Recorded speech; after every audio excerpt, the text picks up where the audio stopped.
2 دسمبر 2004۔ ہاں تو میں بات وہی سے شروع کرتا ہوں جہاں سے یہ سلسلہ ٹوٹا تھا۔ رات ڈھلنے لگی تھی اور آہستہ آہستہ کمرے سے مہمان کم ہونے لگے۔ میزبانوں کے روایتی جملے الوداعی تبسم کی یکسانیت میں بکھرتے ہوئے اپنی گرمی سے محروم ہوتے گئے۔ میزبانوں سے بات کرتے ہوئے اس نے مجھے دیکھا۔ اس کے ہونٹوں کے کونے ذرا کپ کپائے جیسے وہ کسی نیند میں مسکرائی، چلی، پھر رکی اور پھر رک کے مجھے دیکھا۔ ہاں یہی وہ نظر تھی جو میرے لیے، صرف میرے لیے تھی، جس میں الجھ کر میری زندگی اور میرے خوابوں کی منزل نہاتی۔ زمان اور مکان کے سب ہی پاس دے ایک پل کے لیے بے نشاں ہو گئے، اسی ایک نظر میں دعا ہو گئے۔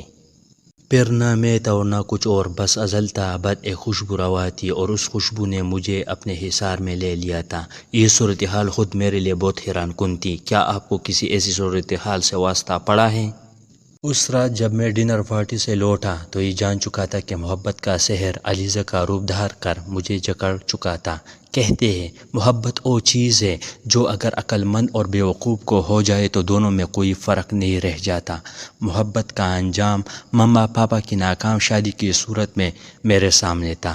اس کے باوجود میں اپنے دل کو علیزہ کی چاہت سے باز نہ رکھ سکا۔ اپنی شادی کا اختیار میں نے پاپا کو دے رکھا تھا اور وہ چاہتے تھے کہ میں ان کے کسی دوست کی بیٹی سے شادی کر لوں جسے میں نے کبھی دیکھا تک نہیں تھا۔ میرے پاس دو راستے تھے، ایک شادی اور دوسرا محبت۔ میں پاپا کی طرح محبت کر کے شادی کو ناکام نہیں بنانا چاہتا تھا۔ ماما اور پاپا کی پریم کہانی کسی سے ڈھکی چھپی نہیں تھی۔ پاپا نے اپنے سارے خاندان کی مخالفت مول کر ماما سے لو میرج کی۔ ایک باعزت گھرانے کے لیے کسی بے باک لڑکی کو بہو تسلیم کرنا آسان نہیں تھا۔ پاپا نے ایک محبت کے لیے بہت ساری محبتوں کو چھوڑ دیا، لیکن ماما ڈھیر ساری محبت پا کر بھی مطمئن نہ ہوئی۔ جن خوبیوں کے سہارے دونوں نے ایک دوسرے سے محبت کی تھی، شادی کے بعد دونوں ایک دوسرے میں خامیاں ڈھونڈنے لگے اور اس کوشش میں محبت کب کیسے کہاں کھو گئی انہیں کچھ احساس نہ ہوا۔ میں نے ابھی ماں کو ماں کہنا نہیں سیکھا تھا جب میری ماں کی ممتا مجھے پاپا کی گود میں پٹک کر محبت کے کسی اور راستے پہ کسی اور کی انگلی تھامے پاپا اور میری زندگی سے کہیں دور چلی گئی، اور پاپا کا کلیہ کب میرے ذہن میں پیڑ ہو کر اپنے پنجے جما گیا میں خود نہیں جانتا۔ پاپا نے مجھے اپنے دوست کی فیملی سے ملوایا تو میں اس کو دیکھ کر حیران بلکہ پریشان ہو کر رہ گیا۔ وہ علیزہ تھی، علیزہ شاہ، جس سے میں نے محبت کی۔ پاپا اس سے میری شادی طے کر رہے تھے۔ ایک شناسا مسکراہٹ کے ساتھ اس نے مجھے ہیلو کہا تو میں اپنی حیرت کو چھپانے کی خاطر اس سے چھوٹی موٹی باتوں میں مصروف ہو گیا۔ میں جانتا ہوں میری سائیکی آپ کے لیے بہت حیران کن ہے۔ میں جو شادی اور محبت کو الگ الگ حیثیت سے دیکھنے والا شخص ہوں، میرا ذہن اس بات کو قبول نہیں کر پا رہا تھا کہ میں اس لڑکی سے شادی کروں جس سے میں محبت کرتا ہوں، گو کہ میں نے ابھی علیزہ سے اس محبت کا اظہار نہیں کیا تھا۔ میرے برعکس وہ بہت خوش تھی۔ میں نے پاپا کی رضا سے اسے اپنی بیوی کی حیثیت تو دے دی، لیکن محبوبہ ہونے کا برملا اظہار کبھی نہ کر سکا۔ وہ میرے بارے میں کن خدشات کا شکار رہتی تھی، مجھے اس سے کوئی غرض نہ تھی۔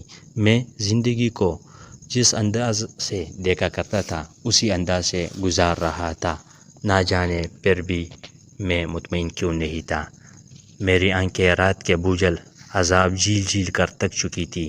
کبھی تو میرا جی چاہتا کہ میں اس کے سوئے ہوئے بے خبر وجود کو جھنجھوڑ دوں۔ عورت تو چاہنے والے کی نظر ملتے ہی جان لیتی ہے۔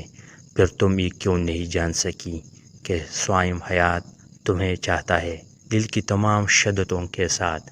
میرے دل کی نگر میں نا امیدی کی ہوائیں سنسناتی ہے تو امید کے چراغوں کی لو بجھنے لگتی ہے۔ تک جاتا ہوں خود سے لڑتے لڑتے، میری علیزہ میرے پاس ہے، میں پھر بھی اسے اپنی چاہت کا لازوال لمحہ دینے سے قاصر ہوں۔ محبت تو بے نمو مٹی کو بھی آباد کر دیتی ہے۔